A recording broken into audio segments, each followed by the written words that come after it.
Selamat pagi sahabat RPK dimanapun berada. Seperti biasa setiap Senin pagi kita menyelenggarakan obrolan sehat dan berisi. Topik ini pagi ini kita mengambil topik jadikan pemilu Pilpres 2024 pesta demokrasi. Riang gembira bukan ketakutan. Program ini terselenggara atas kerjasama RPK 96.3 FM dengan Persatuan Wartawan Nasrani. Sudah hadir di sebelah saya di ruang studio Bang Said Damanik SH, MH. Beliau adalah praktisi hukum. Kita sapa dulu. Selamat pagi Bang Said. Pagi Bung Tony, Selamat pagi sobat-sobat RPK yang dikasih Tuhan. Semoga pagi ini kita tetap sehat, penuh sukacita dan riang gembira menghadapi pemilu. Ya, bukan ketakutan. Iya, terima kasih Bang. Ya. Kemudian telah hadir juga Pak Opa Japi. Opa Japi beliau adalah penulis, beliau juga Ketua Umum IHI ya, beliau juga aktif di bidang sosial masyarakat. Kita sapa dulu. Selamat pagi Opa. Selamat pagi sahabat RPK. Sudahkah Anda menyampaikan kasih setia Tuhan di pagi hari ini? Selamat pagi untuk semua.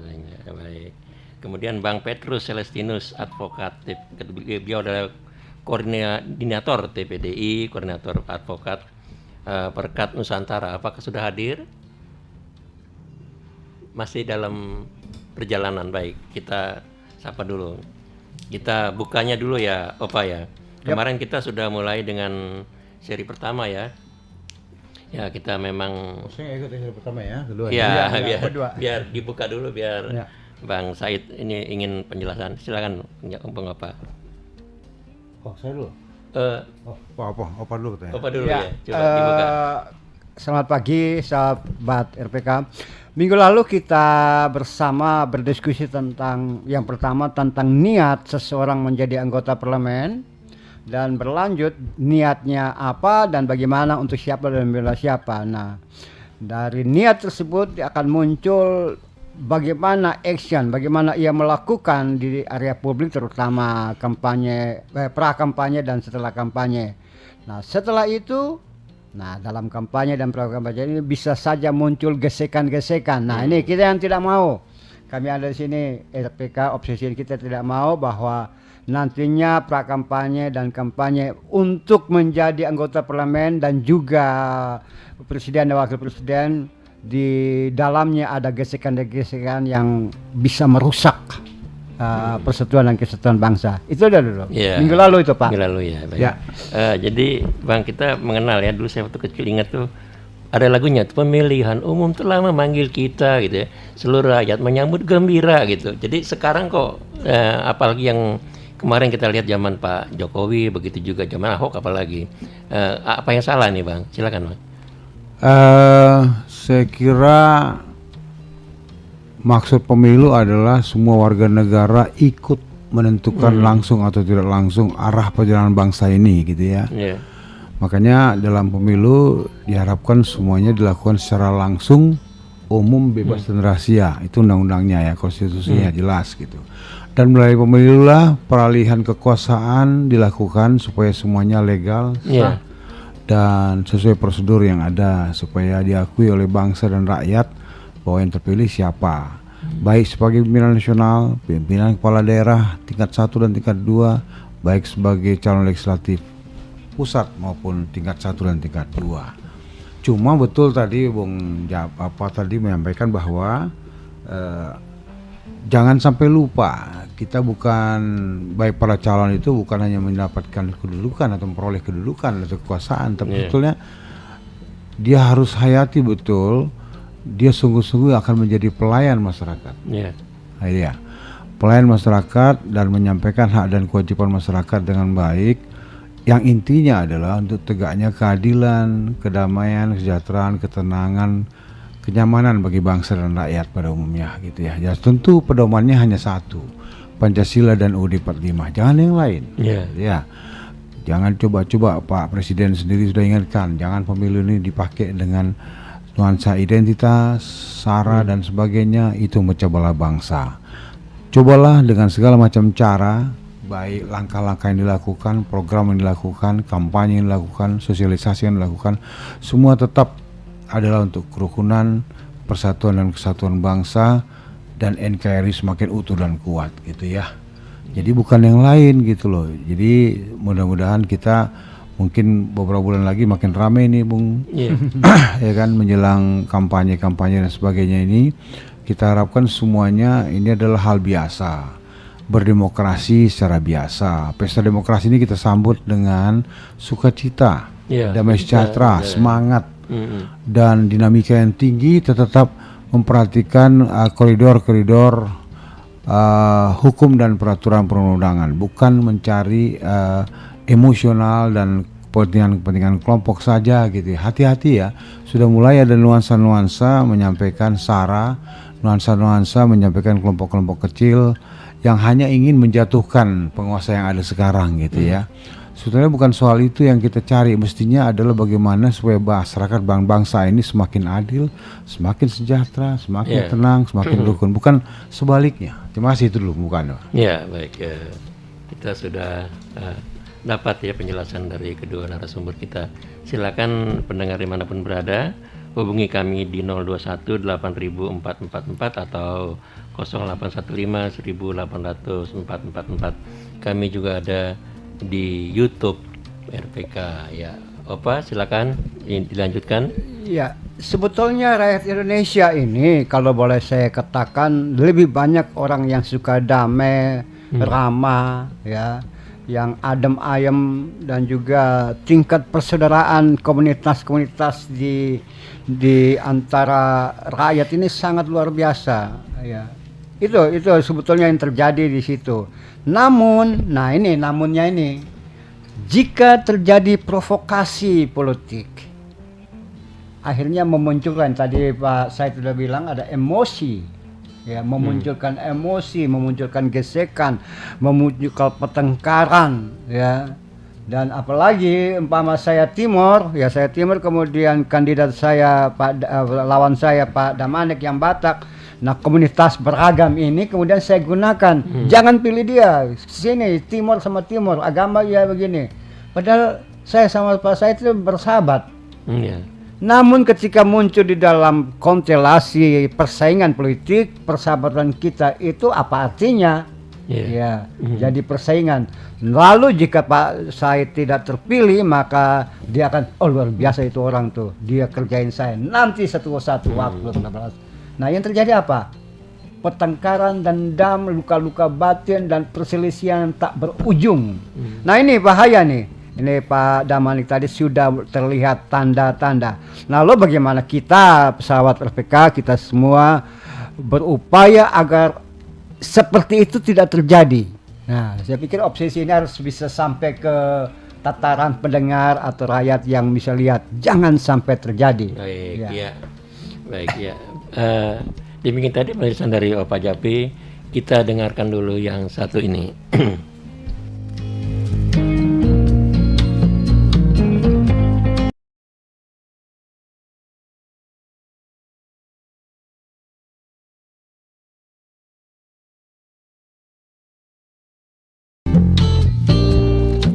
Selamat pagi sahabat RPK dimanapun berada. Kita kembali ke kuadran kedua. Topik kita pagi ini adalah kita mengambil topik jadikan pemilu Pilpres 2024 pesta demokrasi, kemudian riang gembira bukan ketakutan. Kita udah ke seri kedua ya. Program ini terselenggara atas kerjasama RPK 96.3 FM dengan Persatuan Wartawan Nasrani. Ingin berpartisipasi silakan hubungi kami di 021 8444. Saya ulangi 021 8444 atau 0815 1808444. Baik, sudah hadir di studio dua narasumber kita, Bang Said Damanik SHMH, beliau praktisi hukum, kemudian Opa Japi, beliau adalah penulis di sini. Kemudian Bang Petrus Celestinus yang masih di on the way ya. Baik, tadi kita sudah membahas tentang persahabatan itu akan rusak kalau kita tidak bisa menahan emosi di waktu kampanye. Nah, kemudian bukan itu saja, tapi hal-hal yang sudah dikatakanlah dirajut begitu lama kesukuan, keagamaan itu akan rusak. Ya, silakan Bang Said. Ya, terima kasih Bung Tony. Bung Japa dan juga sahabat-sahabat RPK dikasih Tuhan. Kita terus semangat dan terus memantau, mengawal jelang pemilu ini tahun 2024 ini supaya betul-betul sesuai dengan kita harapkan bersama. Saudara-saudara sahabat RPK yang dikasih Tuhan, mari sama-sama kita menjalani kehidupan ini, juga minta pimpinan Tuhan, juga bersama-sama untuk melakukan aktivitas di bidang masing-masing, tanggung jawabnya sesuai dengan koridor yang ada. Menjelang pemilu ini, saya hanya ingin ingatkan saja kepada kita semuanya, barangkali sebagian ada yang sudah paham, tapi barangkali ini agak saya tekankan 3 hal penting dalam kesempatan ini ya. Terima kasih RPK sudah mencoba mengangkat tema ini yang membuat kita betul-betul ingin melangkah dalam pendahuluan, kalau ibarat buku ini pendahuluan ya, menjelang pemilu ini supaya betul-betul semuanya berjalan terarah, berjalan baik dan sesuai dengan konstitusi dan undang pemilu yang ada. Pertama adalah hati-hatilah dengan sara, suku, agama dan ras antar golongan gitu ya. Jadi ini agak mudah sekali sejak dulu, sejak kemerdekaan selalu ingin ada Piagam Jakarta dan sebagainya mewarnai konstitusi kita. Tapi ternyata Tuhan minta dan Tuhan mengizinkan hanya Pancasila dan UUD 45 yang berlaku. Semua undang-undang dan peraturan undang-undang kita selalu didasari oleh Pancasila. Coba lihat. Jadi kalau ada yang gak setuju Bung Tony pada Pancasila, saya kira dia silakanlah ke India, ya kan? Ngapain dia di sini? Ya gitu. Karena udah given ya, sudah pas dan sudah memang udah dari sononya itu Indonesia itu dasarnya ideologinya Pancasila. Dan jangan coba-coba pakai yang lain gitu ya. Soal beragama itu kan soal individu, langsung kepada Tuhan. Tanggung jawab Anda kepada Tuhan itu pribadi gitu ya. Jangan sampai bawa-bawa itu lagi kemana-mana. Kadang-kadang bagus, kadang-kadang tenang, aman, kadang-kadang pakai lagi sara. Kampungan itu, mundur kita, nggak maju-maju gitu kayak gitu, ya. Ya, jadi tolong itu betul-betul kita ingat, sampai Presiden sudah mengingatkan kembali, tentu dia hasil pantauan intelijen dan sebagainya itu sampai ngomong begitu gitu ya. Karena terutama ya kelompok masyarakat kita ini ada atas, menengah dan bawah, terutama yang grassroots yang di bawah ini karena mudah-mudahan dipengaruhi. Dan lucunya kadang-kadang para elit pun memanfaatkan itu. Ya, karena dia tidak berkualitas, tidak mampu, akhirnya memakai sara. Gitu. Padahal sebetulnya kita harus bicara achievement oriented, bicara kemampuan, integritas, tanggung jawab, loyalitas, kejujuran. Itu yang paling utama, bukan yang lain gitu loh. Yang kedua, hati-hati dengan provokator ya. Jadi saya Bung Tony, saya bukan pejabat, saya swasta kok, murni saya advokat. Baru 37 tahun saya advokat, praktisi hukum gitu ya. Saya bukan orang-orang pimpinan partai, saya bukan pejabat gitu loh. Saya ingin katakan begini, pemerintah sekarang di bawah pimpinan Presiden Jokowi ini adalah pemerintahan yang sah. Ya, hati-hati. Mulai presiden sampai luar itu pemerintahan yang sah. Ya, jangan coba-coba mendiskreditkan dengan berbagai cara yang nggak benar dan nggak baik atau lagi melanggar hukum gitu ya. Saya nggak bilang pemerintah ini sempurna, hanya Tuhan yang sempurna kok. Ada kekurangan, ya ada kekurangan. Ada yang perlu diperbaiki, betul ada yang perlu diperbaiki. Caranya yang benar. Bukan nggak benar, bukan menjatuhkan pemerintah yang sah, itu pun nggak benar lagi, apalagi itu. Ya, jadi hati-hati dengan provokator yang mempunyai pikiran sempit, punya target yang sempit. Yang ketiga, yang terakhir, kadang-kadang saya sedih juga, Bung Tony, Bung Opa ya. Ini kawan-kawan mau maju pilkada, wali kota, gubernur, bupati, caleg, calon legislatif gitu. Mereka ngerti nggak sih artinya tugas tanggung jawab seorang kepala daerah? Mereka ngerti nggak sih soal tanggung jawab daripada para legislator itu? Gitu loh. Kok yang pertama yang dipikirkan uang? Nah ini. Dan lucunya masyarakat kita pun mudah dipengaruhi. Nah itu ya. Hanya dengan 100-200 ribu per orang, akhirnya dalam pemilu itu dia milih kepada yang ngasih 100-200 ribu orang pada saat pemilu. Dan seenaknya aja lagi ada partai politik. Anda mau jadi wali kota, ada nggak 10 miliar? Iya betul. Loh, yang saya bilang tadi, dia ngerti nggak tugas dan fungsi wali kota? Dia ngerti nggak tugas dan fungsi bupati? Dia ngerti nggak tugas legislator? Gitu kan? Itu pelayan masyarakat. Emang gajinya wali kota berapa? Kalau dia mau keluar 10 miliar, udah pastilah setelah itu dia korup. Iya, betul. Udah pasti tuh. Ya, mengembalikan 10 miliarnya itu kan gitu. Karena gaji wali kota berapa? Gitu loh. Yang kedua juga legislatif. Tahu nggak fungsi legislatif? Legislator adalah mengawas pemerintah yang sah. Kedua, mengatur anggaran, memutus pengatur anggaran negara. Mulai dari pusat sampai daerah itu DPR RI boleh tidaknya mereka dengan eksekutif, ya, legislatif dengan eksekutif memutuskan, bukan yang lain. Yang ketiga, membuat peraturan perundang-undangan. Jadi kalau nggak ngerti yang tiga ini, jangan dong jadi caleg, mundur aja mendingan, gitu.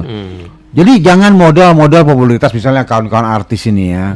Saya jadi ingat rekan kita Rano Karno, setelah jadi wagub, akhirnya baru sekolah lagi S1. Sekolah lagi S2. Jadi belajar dari sekarang, dari dulu belajar gitu loh. Baru Anda maju gitu. Jangan udah jadi pejabat dia belajar ya. Akhirnya waktu di DPR, di ruang-ruang sidang itu banyak bengong. Dari awal sampai habis duduk diam, duit dengar. Apa itu? Saya kira itu ya. Jadi hal ini yang perlu diperhatikan. Jangan coba-coba kaitkan SARA dan memilih. Jangan coba-coba menjadi provokator untuk menjatuhkan pemerintahan sah. Jangan coba-coba hanya karena uang, ya, karena beberapa menit itu uang itu akhirnya Anda memilih orang 5 tahun ke depan, bisa benar, bisa setengah benar, bisa salah fatal. Baik, itu aja, terima kasih. Ini pertanyaan ada dari YouTube nih, ya. Dari bacain Bang Said nih, namanya Agus Suican. Saat saya maju dulu untuk bupati di luar Pulau Jawa, saya harus keluar 3 miliar, itu pun harus untuk parpol saja yang mengajukan saya, belum lainnya. Untuk uang yang begitu banyak yang telah saya keluarkan untuk maju jadi bupati, dan gaji saya sebagai bupati kecil. Teman-teman saya tidak punya uang, maka pinjam uang, setelah menang saya bayar. Saya memahami. Nah, ini dia bilang Pak Anies punya uang 50 miliar dari Pak Sandiaga. Utang, bukan punya uang. Utang ya. Bukan uang, utang. Malu kan Anies punya utang 50 miliar kalau presiden. Iya. Hal yang sama juga ketika saya masuk anggota DPRD, banyak uang yang saya keluarkan sementara gaji saya terima kecil. Sekarang saya maju ke Senayan dan uang harus saya siapkan sangat besar, dan saya harus bersaing dengan artis-artis terkenal. Ya, banyak sekali yang seperti itu. Tadi Bang Said sudah menjawab ya. Ya, saya kira ini ada lagi dari Pak Acil Parti Wijaya. Para partai beserta pemilu serentak yang dielu-elukan efisien lebih murah, tidak malah menjadi provokator, tidak menjadi SARA dan pertengkaran di grassroots. Nilai baik ini harus dijaga oleh KPU, keamanan peserta paslon legislatif, eksekutif, dan terakhir di hakim MK. Terima kasih untuk ya. Saya jawab dulu ya. Iya. Pak Said sudah membuka cakrawala untuk kita semua.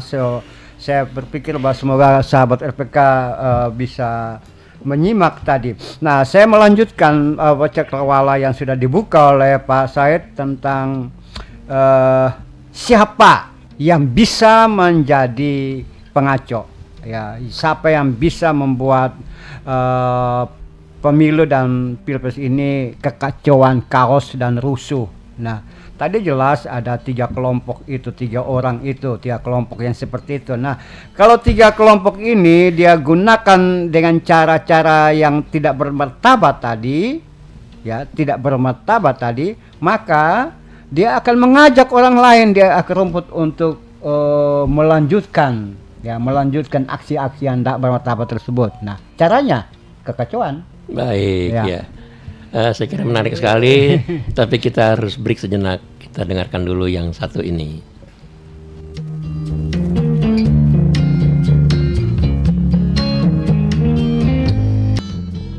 Pun berada, kita lanjutkan obrolan sehat dan berisi. Baik, topik kita pagi ini adalah jadikan pemilu Pilpres 2024 pesta demokrasi riang gembira, bukan ketakutan. Sudah hadir di studio Bang Said Damandik SH, beliau adalah advokat senior. Kemudian Opa Japi, beliau adalah penulis dan ketua umum IHI. Dan Bang Petrus Celestinus, advokat, ketua koordinator TPDI. Kemudian koordinator advokat Perekat Nusantara sudah hadir. Ya, selamat pagi Bang. Selamat pagi. Pagi Pak Petrus. Wah, Halo Petrus. Itu ya. maaf atas keterlambatan. Iya ya nggak apa-apa. Nah minggu kemarin itu putus Bang ya, kita Lanjut. melihat bagaimana itu kampanye itu menjadi ketakutan ya, kampanye Ahok di situ. Abang berani itu, saya juga hadir tuh di Ragunan itu ya, yang situ, aduh ngeri sekali ya. Nah komentarnya Bang ya, silakan. Jangan terulang lagi gitu ya, yang harusnya bukan seperti itu, silakan. Baik, terima kasih. Jadi pemandangan yang menyeramkan Ya pada betul. waktu Pilkada DKI ternyata itu kan berlanjut sampai Pilpres kemarin. Iya. Nah, Pilpres 2024 itu sinyal yang memberi suasana kegaduhan bahkan ketakutan buat kita semua. Itu sekarang kan sudah mulai muncul. Iya. Kita lihat Anies Baswedan Iya. belum apa-apa sudah menabrak semua aturan. Iya. Dia entah pakai payung hukum apa dan atas nama apa, kemana-mana mengumpulkan massa, berbicara dia presiden, ya, berbicara tentang pilpres dan lain-lain, yang sebetulnya dari segi perundang-undangan kita, terutama undang-undang tentang pemilu, itu kan sudah dikatakan bahwa kampanye atau apapun namanya itu waktunya itu akan ditentukan dan sudah ditentukan mungkin tidak lebih dari 1 bulan. Tapi belum apa-apa Anies dan Nasdem sudah menunjukkan sinyal bahwa kami beda, kami tidak seperti yang lain. Dan ini adalah watak-watak intoleran. Iya. Bang, ada telepon masuk. Yang kita sesalkan itu adalah dia pernah jadi menteri, dia pernah gubernur. Ya, kita terima telepon dulu Bang ya. Boleh ya? Oke. Maaf Bang ya. Boleh. Ya silakan. Halo, selamat pagi. Pak Yapi sama Pak Saya ada Pak Petrus nih. Pak Petrus. Ya. Tadi sudah dimulai dengan Pak Said. Iya. Itu berbangsa bernegara itu Pancasila, Undang-Undang Bhinneka Tunggal Ika itu dasar, ya kan. Kemudian permasalahan Pak Jat tadi banyak masalah, Pak pengacara juga begitu. Itu wajar-wajar aja. Cuma yang perlu sekarang pedoman bermasyarakat yang benar. Nah, untuk berpolitik itu bisa ditambah pembinaannya dari Depdagri pada seluruh parpol, ya kan. KPU, Bawaslu jangan diam aja, ya kan. Harus ada kriteria-kriterianya, ya. Kemudian BPIP, Lemhanas harus bergerak semua, ya kan. Membuat etika moral Pancasila berbangsa bernegara, khususnya menyambut pemilu ini supaya demokrasi. Kita masyarakat belum dewasa semua, Pak. Terima kasih Tuhan berkati. Ya, terima kasih Pak Bobi. Ya, silakan Bang Petrus dilanjutkan. Ya, jadi ada kekuatan besar yang sekarang ini membangun sistem yang menabrak tata hukum kita, yang menabrak budaya kepatuhan terhadap hukum, ya. Apalagi kita ini kan masyarakat yang sangat beragam. Tapi di tengah keberagaman itu kita juga semua punya budaya, adat istiadat, harus saling mendengarkan, menghormati satu sama lain. Itu bukan hanya diajarkan oleh agama, adat istiadat kita pun mengajarkan kita begitu. Orang tua kita di kampung yang buta huruf pun malah lebih mengerti tentang budi pekerti dan adat istiadat. Semua kita diajarkan begitu, apalagi kita yang katakanlah orang perantauan. Jadi mestinya apa yang terjadi di Jakarta pada pilkada dan pilpres kemarin itu sebetulnya tidak perlu terjadi. Tetapi ini ada satu kekuatan besar yang mendesain ini supaya muncul satu kekuatan yang cukup mereka perhitungkan akan mampu menabrak ini semua. Jadi apa yang sekarang kita khawatirkan akan muncul kekuatan yang menggeser ideologi Pancasila, ya, kedaulatan negara juga akan runtuh. Itu nampak jelas dari kondisi di mana kita menghadapi pilkada dan pilpres khususnya di Jakarta. Iya. Ya. Kenapa? Karena penegakan hukum kita lemah. Iya. Undang-undang kita sendiri penyusunannya justru memperlemah negara ketika negara hendak mengeksekusi kekuasaannya, menindak mereka.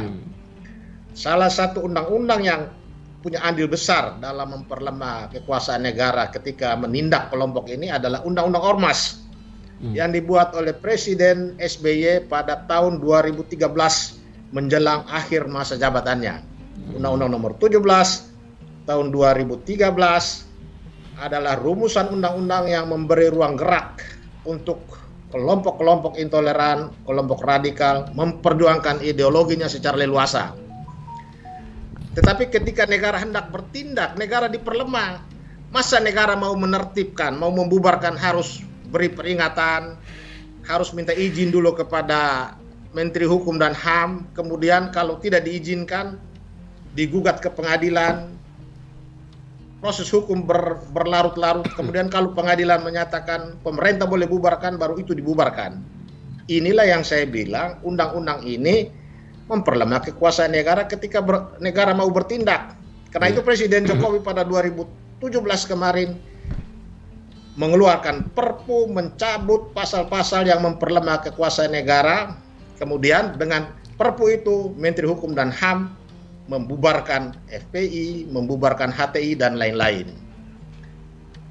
Kemudian juga di dalam Undang-Undang Pilkada, pasal-pasal tentang kampanye yang bersifat SARA itu ancaman pidananya lemah, sangat ringan. Padahal kejahatan SARA di dalam Undang-Undang tentang pemberantasan tentang penghapusan diskriminasi ras dan etnis itu ancaman pidananya tinggi 5 tahun. Tetapi dalam Undang-Undang Pilkada dan Undang-Undang Pemilu yang terkait dengan kejahatan diskriminasi ras dan etnis ancamannya cuma 3 tahun, bahkan paling tinggi 8 bulan, 3 bulan sampai 8 bulan.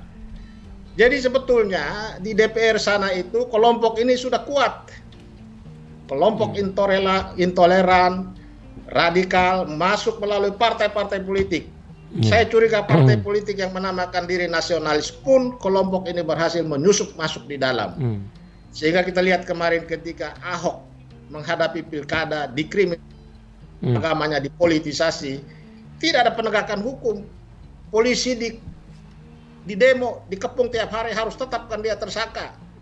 Di mana-mana ada spanduk jangan pilih yang bukan muslim. Di masjid-masjid banyak spanduk yang begitu, tetapi dibiarkan, tidak ada penegakan hukum. Mereka ada di KPU, mereka ada di Bawaslu, ada di polisi, ada di mana-mana. Jadi Pilpres 2024 kita ya berharap supaya tidak terjadi, tetapi barangkali ini juga sesuatu yang sulit diwujudkan. Mungkin bisa lebih parah lagi. Ya, kelompok ini semakin menguat dan membawa kekacauan untuk kita semua. Saya kira begitu. Ya, terima kasih Bang Petrus. Transparan sekali dibuka ya. Iya. Nah, silakan Bang. Saya dulu. Iya, silakan ya Pak.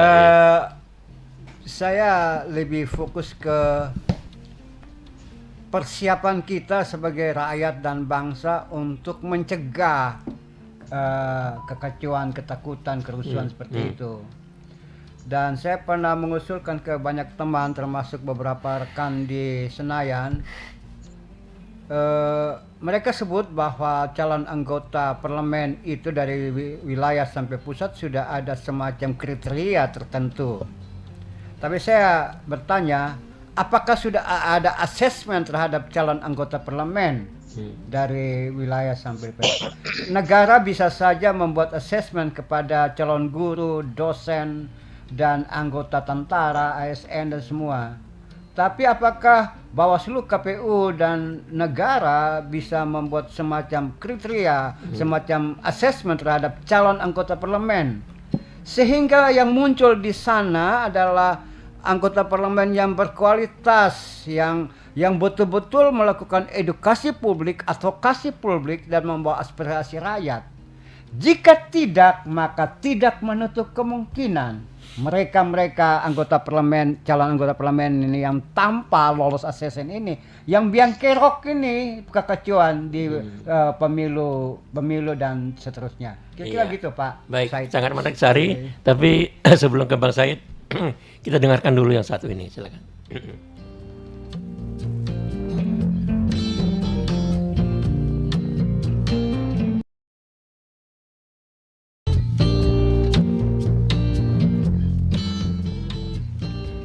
Ya, sahabat RPK dimanapun berada, kita kembali ke obrolan sehat dan berisi pagi ini.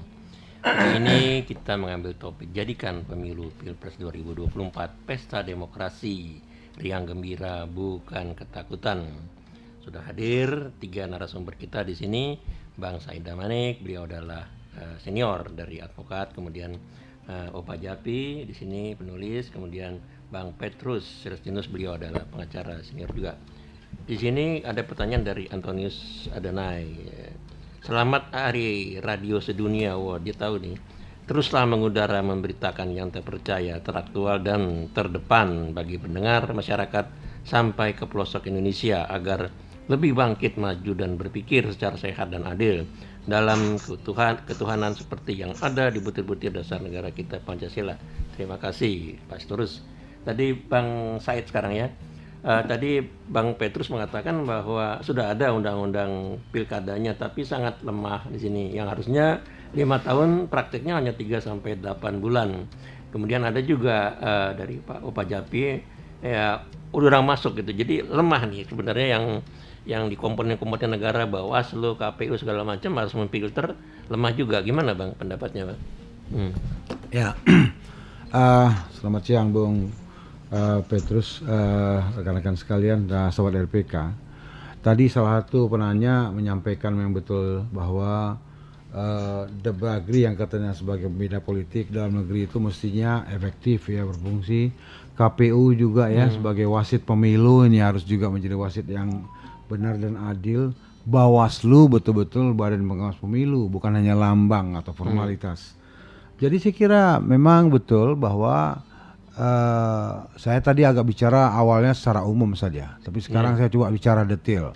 Memang secara khusus beberapa komponen bangsa ini, baik di eksekutif, legislatif, itu ada memang kelompok-kelompok intoleran yang sudah masuk gitu ya. Perlu kita waspada tinggi memang, makanya kita semua mengawal, baik eksekutif, legislatif, yudikatif, dan kita yang di swasta, profesional, jurnalis dan sebagainya itu, para aktivis ya, pengamat dan sebagainya betul-betul mengawal supaya perencanaan dan pelaksanaan pemilu ini sesuai dengan konstitusi dan aturan yang ada gitu. Tapi ini nggak mudah memang, tapi kita harus lakukan secara bersama. Ya, bagus sekali RPK sudah mengingatkan kita semua gitu ya, bahwa kembali tadi intinya kelihatannya pembicaraan kita mengarah kepada law enforcement yang sulit ya, pelaksanaan penegakan hukum yang agak sulit gitu. Jadi saya kira betul bahwa ada penegakan hukum yang menarik, efektif dan mudah. Ada yang memang membutuhkan pertimbangan yang matang dan dalam gitu ya. Apalagi menyangkut kepentingan publik atau politis ya. Jadi memang diperlukan aparat keamanan dan ketertiban TNI Polri yang dibantu terdepan adalah oleh Bawaslu dan KPU dan Depdagri. Satpol PP betul-betul yang bisa melihat ini, mantau ini dan akhirnya mengambil langkah-langkah tegas kalau ada permainan-permainan baik di tingkat bawah, menengah dan atas gitu ya. Jadi sama-sama lah kita kawal, sama-sama kita lihat, kita ikuti. Jangan kita pun ya terlibat di dalamnya. Itu yang kita harus hati-hati gitu ya. Contoh kecil gini, ada indikasi di YouTube sekarang terakhir ini bahwa pemerintah sekarang begini begitu dan sebagainya gitu ya, banyak utang dan sebagainya, banyak pula seolah-olah persoalan Ferdi Sambo dan Teddy Minahasa itu seolah-olah menjadi jualan-jualan politik untuk melihat kelemahan pemerintahan sekarang. Dan adanya hakim agung yang kena gratifikasi yang akhirnya sekarang diproses hukum gitu, namanya hakim agung tapi ternyata tidak agung ya gitu. Jadi memang semuanya harus dipantau, diproses, nggak melihat siapapun dia. Ya, betul-betul ajas praduga tidak bersalah berjalan memang, tapi juga ajas equality before the law, semua sama di mata hukum itu pun harus betul-betul ditegakkan gitu ya, nggak ada peduli siapapun dia. Kalau memang terbukti sikat habis, saya kira gitu. Kalau istilah Pak Presiden Jokowi ya, libas kalau memang nggak benar gitu ya. Jadi memang betul-betul mari kita kawal bersama, kita ingatkan gitu ya. Juga kita sendiri di bidang kita masing-masing supaya kelompok intoleran ini, kelompok radikal ini betul tadi Bung Petrus ada di mana-mana ini. Kita juga udah tahu kok. Baik dia terang-terangan maupun halus atau main tidak langsung gitu ya. Hati-hati. Saya ingin mengatakan hati-hati. Mereka kadang main halus atau tidak langsung sebetulnya dia otaknya juga gitu loh. Itu yang kita harus waspadai ya. Ya, jadi saya kira itu aja yang perlu kita sampaikan. Selanjutnya silakan bagaimana pandangan kita dan mari kita kawal bersama supaya betul-betul pemilu ini pesta demokrasi yang betul-betul baik dan berjalan benar dan sesuai yang kita harapkan bersama. Terima kasih. Ya, silakan Opa.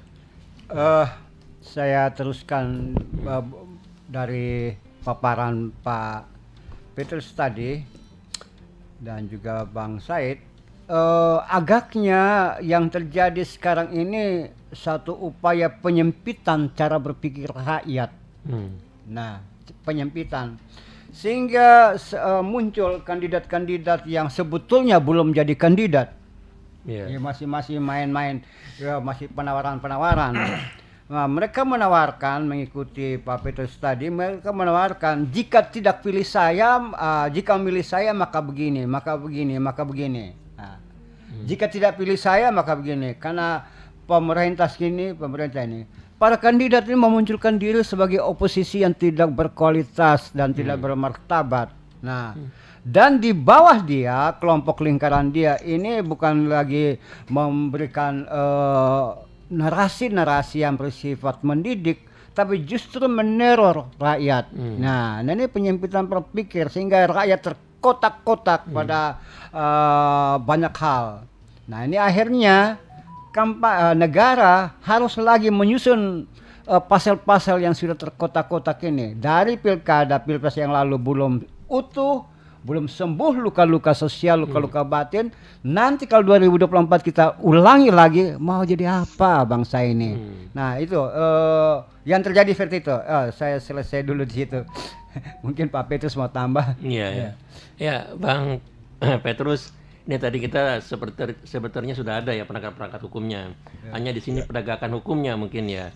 Seperti apa seharusnya yang harus dilakukan, Bang Petrus, silakan. Jadi saya lihat ini memang penyakit ini pintu masuk pertamanya itu dari partai politik.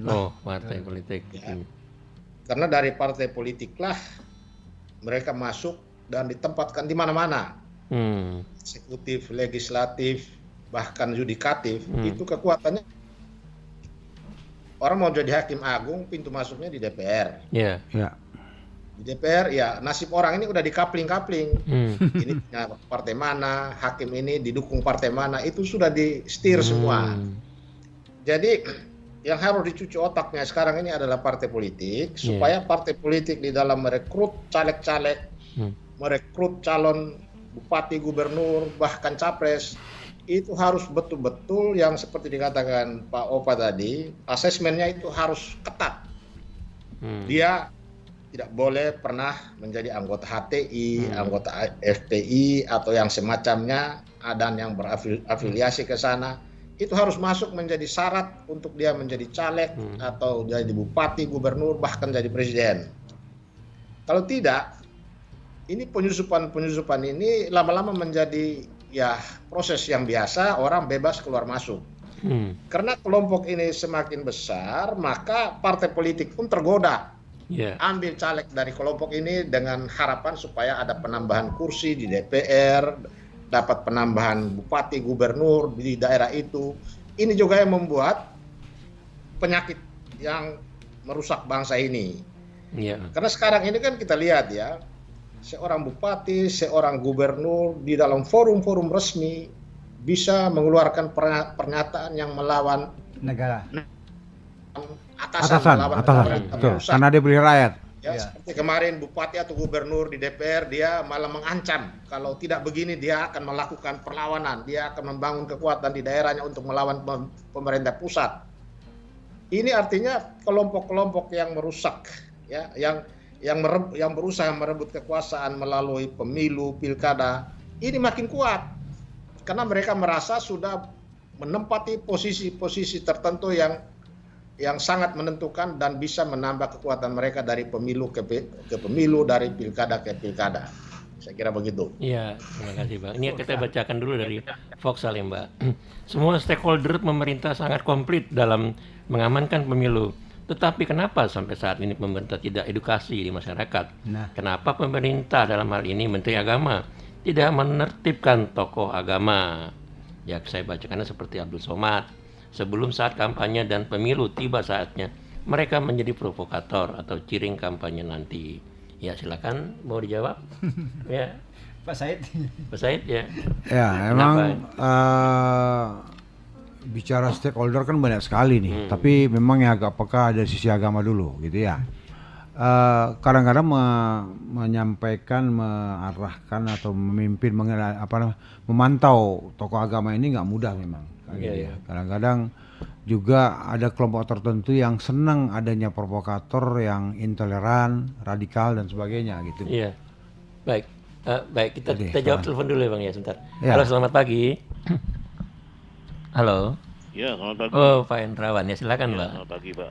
Ya. Pak, masalah Pilpres Iya. perlu ditinjau kembali Undang-Undang Otonomi Daerah, Pak. Undang-undang otonomi daerah. Ya. Iya, seringkali pemerintah yang di daerah itu tidak patuh terhadap pemerintah pusat karena apa? Karena undang-undang itu mereka itu seperti raja-raja kecil, Pak, di daerah. Jadi kalaupun ada otonomi atau perintah dari pemerintah pusat, belum tentu mereka akan menjalankan sepenuhnya apa yang diterapkan, apa yang dilegalisasi dari pemerintah pusat pada pemerintah daerah. Ini saya kira perlu ditinjau kembali nih. Sampai sejauh ini, sampai tingkat kepatuhan yang dimiliki oleh kepala daerah di daerah-daerah tertentu gitu, maksudnya di bawah pemerintah pusat itu. Apalagi menjelang Pilpres kan mereka harusnya patuh ya terhadap aturan-aturan apapun skala besar, harus menggambarkan Indonesia yang seutuhnya gitu. Saya kira itu aja Pak. Terima kasih Pak Hendrawan. Ya, Bang Said silakan. Basic dari satu pemimpin di bangsa ini memang betul partai politik. Jadi memang otonomi daerah maksudnya untuk efektifnya pemerintahan ini dari pusat sampai ke daerah gitu ya. Aturannya jelas, apa yang memang patuh dengan pusat, apa yang memang secara otonomi mereka bisa atur sendiri. Ternyata memang banyak kepala daerah sekarang ini, bupati, wali kota dan gubernur memang harus belajar lagi. Ya, harus belajar lagi dan betul-betul menghayati tugasnya gitu ya. Tapi jangan lupa mereka diangkat, dipilih dan dicalonkan oleh partai politik. Jadi partai politik ini juga betul-betul menyaringnya mestinya, kan gitu, supaya jangan salah pilih nanti rakyat, karena awalnya dari partai politik. Itu pertama. Yang kedua, kalau ada wali kota seperti di Cilegon itu melarang orang ibadah, ini juga harus banyak belajar lagi deh itu ya. Jadi dia nggak ngerti konstitusi kita gitu ya, bahwa kebebasan beribadah itu jelas sekali dasarnya di konstitusi kita gitu ya. Kok bisa dilarang gitu, dan dia ikut mendukung gitu. Jadi forum kerukunan umat beragama itu juga perlu tinjau ulang semuanya, betul-betul efektif nggak, berjalan nggak secara bebas dan independen gitu ya. Jadi juga betul sekali karena dipilih rakyat, tapi jangan lupa awalnya diusulkan oleh partai politik, dan rakyat pun jangan juga akhirnya memilih yang salah pilih lah ya, karena itu saya bilang tadi, jangan dipilih karena sara, karena uang, karena provokator, karena dia akan menjadi pejabat 5 tahun. Bukan 5 hari gitu ya. Jadi betul-betul harus dipilih matang. Ini juga pembelajaran melalui RPK ini kepada sahabat-sahabat RPK. Tolong sampaikan kepada yang lain. Mudah-mudahan ribuan pendengar ini bisa menyampaikan kepada kawan-kawan lain, saudaranya, bahwa pemilu itu harus memang betul-betul pesta demokrasi yang berkualitas, pelaksanaan demokrasi yang lebih bermutu, dan tetap keadilan, ketenangan, keamanan, kesejahteraan ditegakkan. Terima kasih. Iya. Sayang sekali karena waktu kita sudah harus closing. Ya, terima kasih Bang Petrus. Ya, sama-sama. Ya, Bang Saida Manik. Ya, terima kasih, sampai ketemu minggu depan ya. Halo.